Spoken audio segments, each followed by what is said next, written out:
By the Shadow Communications Minister, Jason Clare. Jason Clare, as a former Home Affairs Minister, I'm interested in your views on the reports this morning that the national security overhaul will include enabling, or could include enabling police.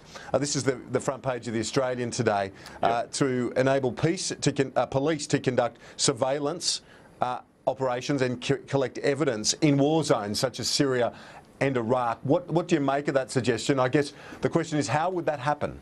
How would the police be able to do that other than to have boots on the ground? Well, Kieran, we haven't seen the legislation yet, but we'll work constructively with the government on this. I understand these are recommendations that came out of a joint parliamentary committee last year that was chaired by the Labor Party, and those recommendations were supported by Liberal Party members as well. There's no doubt that we have a serious issue here.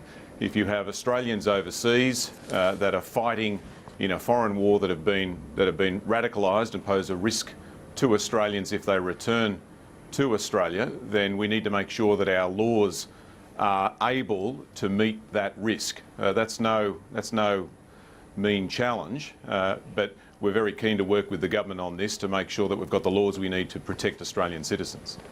Well, enormous challenges. Technology, I suppose things have changed, but Jason Clare, what would the logistics be of that sort of thing? How would the police go about collecting surveillance, intelligence from war zones? Well, I guess 2 points here. One, we haven't seen the legislation. Second, it may not be the police, it may be other government agencies. So I'd need to reserve an answer to that question until I've seen the detail of the legislation. More broadly, Kieran, what I would say is this: to tackle a problem as difficult as this, where someone can be radicalised and make a decision to go off and fight in a foreign war just by sitting in their bedroom and clicking on a mouse, looking at a website, we need to do more than just change legislation. We need to work with community leaders. I think what the Attorney General did yesterday, working with religious leaders, is the right thing to do. We also need the support of parents to make sure they send the right message to young people not to get involved in things like this. And also, as a community, invest in things like the Countering Violent Extremism program. We funded that in government. This government has decided not to continue that program. I think that's a mistake, and I'd encourage the government to continue investing in programs like that.